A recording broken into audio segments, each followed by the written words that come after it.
So he tells us how the divine is always working to bring us out of the world of ignorance and division and darkness, in which we seem to have got accustomed to that, from which we don't come out.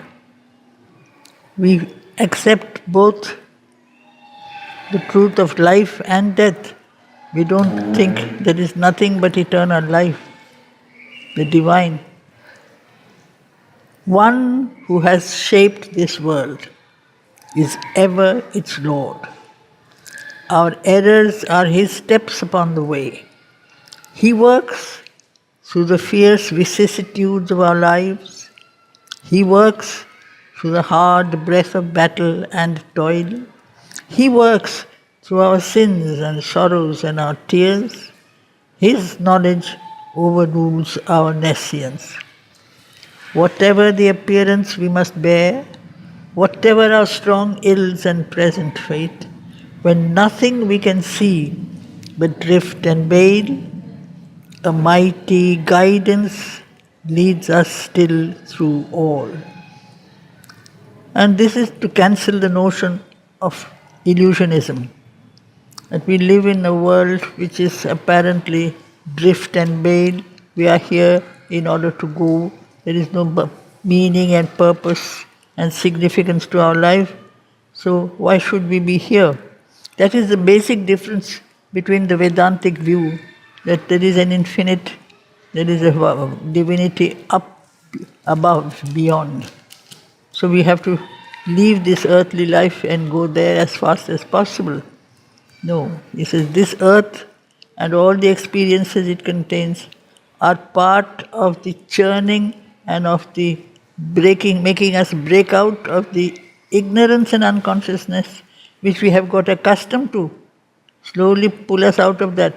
He does it because inside us is his Shakti, the power of evolution, the power of change, the Divine Mother. It is this the guidance. It is this force of the Divine Mother that that outstretched hand is felt upon our lives. He says also, this is earlier that beautiful promise that is there. The one inevitable supreme result no will can take away and no doom change, the crown of conscious immortality. This is the supramental future. The divine consciousness is inside us. It is eternally immortal. The soul is present. But consciously to embody it in the body, in the mind, in the life, in every part of the being, that is the high crown of our whole journey. When we took up that challenge, man's heart dared to take up that challenge, dared to pass through darkness and death and battle and toil. That is why of all the beings on the earth, man is the most blessed, the most strong, the weakest on the one hand, and yet the greatest, because man is not supposed to remain man. He's supposed to grow into something greater. After we have served this great divided world, as long as we are mental beings, everything is divided. There is darkness, there is light. There is life, there is death. There is truth, there is falsehood. And there is good and evil. So at a certain point in our mental development, you say, choose. I choose to be a good person. I reject all the things that are harmful or dark. I don't realize that in those darknesses, so many possibilities of evolution are waiting. Even in the dark, they are all there. They have to be pulled out. By ignoring them, they will not go away. So this is why we remain mental. Mental beings, because we select one part of manifestation. we reject the other half. The half that we reject also is part of the divine plan. Only it is very risky to take it on ourselves, thinking that we are going to do it. We cannot do it. We don't even know what it is for. That hand, that guidance, we have to remain constantly connected with that. Then it will take us forward. Otherwise, it will sometimes pull us down. So never to lose connection with that mighty guidance, to remain in touch with the mother force. It is not the supreme consciousness. It is the supreme power of change, of growth of the mother. Is it then even then that the grace works only in its own time? Even when we remain connected, yes, the grace is there. works in its own time. No? It doesn't mean it pulls us out immediately. No, it won't take you out right away. Because that darkness also has to remove all the layers of resistance. If you do some, like there are yogis who do very severe tapasya. And they will do that tapasya and concentrate only on the consciousness that wants to connect with the divine and give up everything else. But then, what happens to that everything else? They remain just pushed away. They have to be. There is a reason why they are there. But we can't. If we get caught up in the play of those dark forces, then we are lost. So we have to remain constantly surrendered, completely connected with the divine, and then gradually, slowly we can. So that is the main thing: faith, surrender, aspiration. With that, all the rest will be done. We are not the doers. The divine is the doer, the divine mother. That is the purpose of the book, The Mother. The mother is the guide.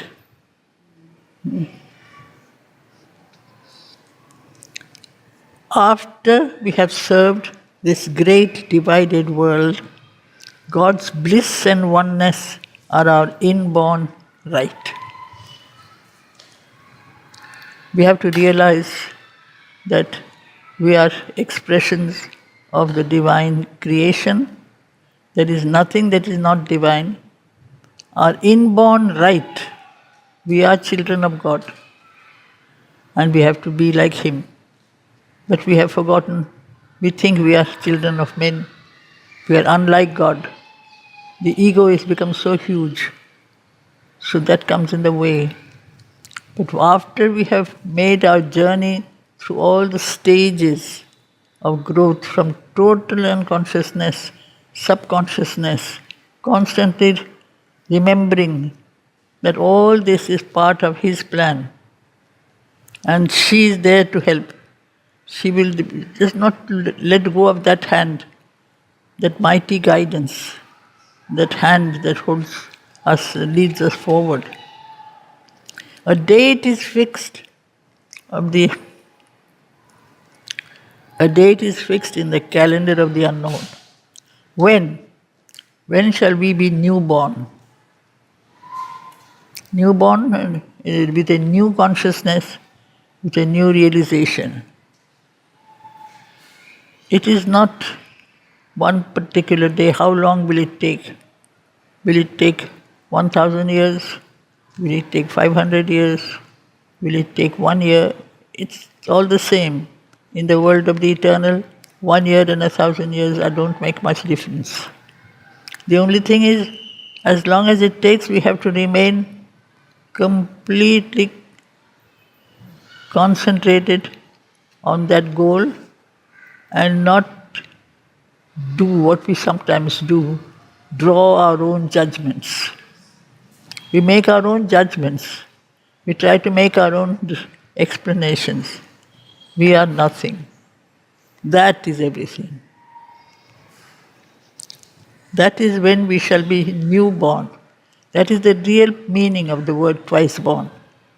If we say the Brahman is the goal of the Brahmin, that is the goal of the Brahmin, that is why he is called the Brahmin. And then when he realizes it, it's not just a caste thing. Then he is twice born. He is known as Bija. He is born again.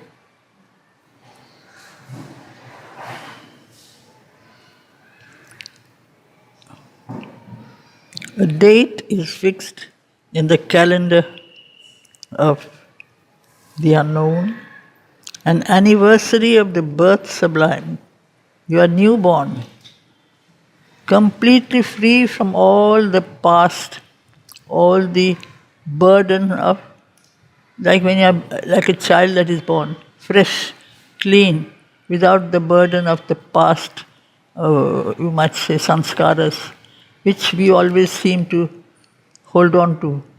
You are like this because in your last birth it was like this and then it was like this. That will not help you at all. We are nothing, we are her child, children, and it is up to that. All will come near. You see how strong it is and simple, the sentence.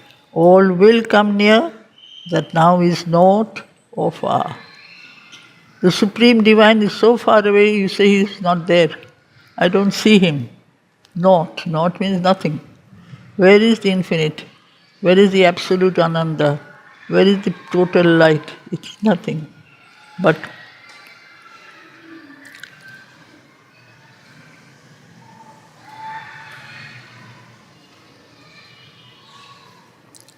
until then we have a checkered walk. Checkered walk is a checkered path where there is light and there is shade. Man is a creature of dualities. There is darkness, there is light, there is truth, there is falsehood. That is how we proceed. We go 3 steps forward, 5 steps backward. Then again 1 step forward, 2 steps sideways. That's why it takes so long. The others don't make that error. They don't attempt to evolve. For instance, an insect stays an insect. It follows the law of what it has to be. Man can be anything. Man can be an insect. Man can be the highest light. Man can be whatever he wants to be. But he has to decide that his guide is his inmost consciousness, which is his soul. The soul is not the psychic being. The soul will not take you forward on your checkered path. The psychic being is the guide. They show the way. The soul is the light that is there. The guidance is the psychic, and that guide is the one that remains with you from life to life in every stage of your evolution. It will take you forward. These calm and distant mights shall act at last.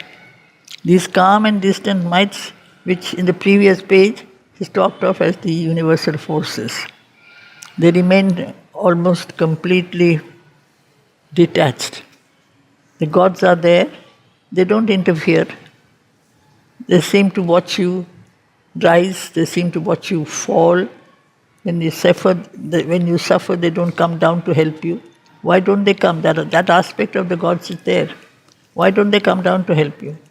If they had to come down to help man, they would always have to be down. Man needs help all the time. Their business is to hold on to the plan. The plan is that manifestation of perfection, and their business is to support that plan. They know what the divine is doing, so they remain quietly at work. Immovably ready for their destined task. The ever-wise, compassionate brilliances. So that aspect, sometimes you have the experience or the notion that you call and call and call and nobody comes to help you. They are not supposed to help. Their work is to just be, do their own work, ready for their task, what the divine has planned. It's like supposing somebody is supposed to be a doorkeeper. If somebody inside the room falls down, the doorkeeper runs inside to pick up that person who has fallen, then he is no longer a doorkeeper. He has been allotted a work. Everything in this universe is perfectly sorted out, worked out. Every being has his place, has his role. So that being is meant to see that the structure, the universal structure, remains constant. So they are always ready for their task. They are wise, and because of that they are compassionate. They don't break the pattern. They put before us constantly the ideal. The fact that you can all the time, at any moment, create an ideal in front of you. Why? Because they are there. You say, this is the ideal, this is the world of perfection, this is the divine plan. We are reading Sri Aurobindo, we are reading Savitri or the Life Divine. We have not lived those things. So at that time, what do we do? But their sense of time, their sense of how long will it take is not our human relative time. So they are not disturbed. But they want man to be constant. One of the most difficult characteristics in our nature is constancy. Not one day I feel like aspiring, one day I feel like doing, then I forget about it, then I start again. Then the progress is not made. Consistency. Consistency.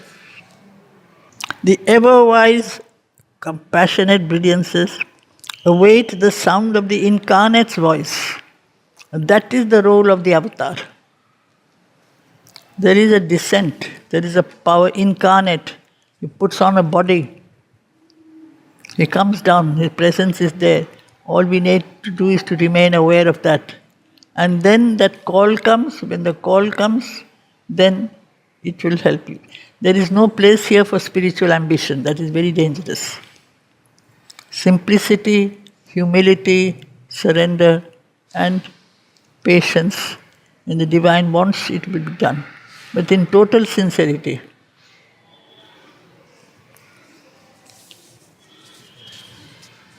So that divine presence, the divine presence is inside you. The avatar is inside you. The psychic being is there. When that comes forward, and that will say, now you have to wake up, now you have to go forward. Until then, we just wait, one day somehow we shall change. It will not possible. I'm living in the ashram. I'm living under Mother's umbrella. Everything here will surely help me. Sooner or later I will reach the divine transformation. No way. It won't happen like that. We have our role to play. We have to constantly remain related to her. In what way? Because that presence is inside you. It is not your soul, it is your psychic. If that light is what guides you, then gradually you can become an embodiment of what you are aspiring to become. And heal the hollow yearning gulfs of time and fill the abyss that is the universe. Otherwise, the universe is an abyss. Abyss in the sense hollow. Without the divine, Mother's very simple sentence, without the divine, life is a painful illusion. It has seemed an illusion for many, because they have not put that presence in the front. You say, what is this life for? In the end, we are all going to die. With the divine, all is bliss. So that is the secret. Find that. This is the secret knowledge. Here, meanwhile, at the spirit's opposite pole, in the mystery of the deeps that God has built there, the spirit's opposite pole is the unconscious, the inconscient. Who has created the inconscient? He. From where does all the evolution and energy, from where does it come out and grow? From there. So in the deepest darkness, he is waiting to emerge for his abode below the thinker's sight. That God has built below the thinker, below the mental world. The mental world will think God cannot be in the dark. God is luminous, darkness is not luminous. You have to give up the mind. The mind is a big block sometimes, it comes in the way. In this compromise of a stark absolute truth, it's everywhere, the truth is everywhere, below, above, beyond, around. With the light that dwells near the dark end of things, there you are. That presence of the divine is at the dark end of things. In this tragi-comedy of divine disguise. With the divine, all is bliss. Without the divine, it is a painful illusion. So that is a tragedy. Tragedy is where there is a lack of contact with the spirit, with the soul. That is truly what Sri Aurobindo has described tragedy to be. It's a failure of the soul. Failure of the soul in the sense you have a soul but you don't know it is there, you don't connect with it, you don't obey it, so you fall prey to all the other forces. If you can just for a while relate with that, then it becomes a joy. Comedy is not something funny, comedy is something, a play of delight, ananda. He has often used the image of the divine making a drama. The universe is a play of various forces. Like in a drama, you have beings of light and beings of darkness. They're always protagonist and antagonist, they have to be there. It's part of our game. He's watching from above. He is the actor, he is the author, he is the stage. That is how he has described himself in one of the aphorisms. The divine has disguised himself as darkness. The divine has disguised himself as light. Because there is nothing that is not he. This long, far seeking for joy ever near, knowingly or unknowingly, this is what we want. We want happiness. But we don't have to go far running after joy. It is inside us, right within us. Very, very close, closer than anything else.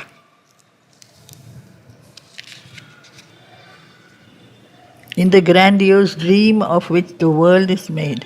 Until then it is a dream. He often uses the term dream as if it seems to lack substance. A dream has a shape, a dream has a form.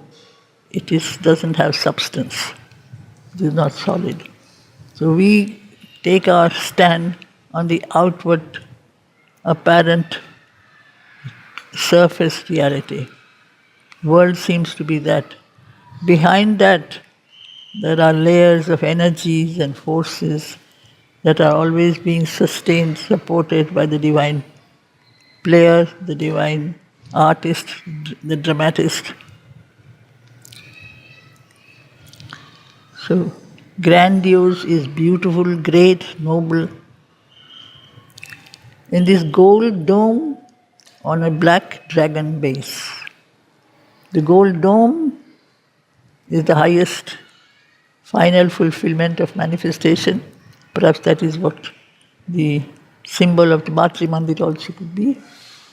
It is a flowering of the Supreme Consciousness, but it stands on, like all things on earth, black dragon. The foundation. Dragon symbolizes source of enormous energy. This energy can be destructive, but without energy nothing can be done. So the dragon has to be somehow, this is part of the Kundalini Yoga also, that snake or the dragon has to be made to wake up, not remain dormant. Use that energy to climb. And when that highest, the image of this is Far Eastern image of the dragon, source of all energy. It can be destructive, it can be also extremely creative. So when that reaches the highest dome, the flowering of the fullness of consciousness, the conscious force that acts in nature's breast. This is the Mahashakti, this is the Para Prakriti. In the beginning, this seems to be a material energy that is at work in the soil, in the plant, in the grass, in the flower, in the bird and the beast. This is a simple physical outward energy. This is not, this is the Supreme Mahashakti that is at work. Slowly it translates itself in the Supreme Shakti. A dark-robed laborer in the cosmic scheme. She is the one who is working. She is the one hidden in the nature, in the soil, in the mud, the push that is there under the soil, that is pushing the seed out of the earth towards the light. The plant opens to the light. So she is at work all the time. She is the one who has to go through everything. She is the one who suffers. She is the one who is at work. So we often have her in the Indian tradition. She is the daughter of the mountain. In the absolute density of matter, she is the daughter of the soil. You find her in the Janaka found her in the ground. So it is this notion that deep inside the mud, she is there. From there, all this destruction and purification can become. If Sita had not been found, then there would have been no Ramayana. Then there would not be the transformation of the Asura. So it is all part of a long, very long story, very long journey. Until then, the conscious force that acts in nature's breast, a dark-robed laborer in the cosmic scheme, carrying clay images of unborn gods. At every step, we have formed certain ideals to help you. Certain ethics, morals, standards, they help you to go to the next step forward. But they are not fully expressions of the total truth. So they are clay images, they will break up.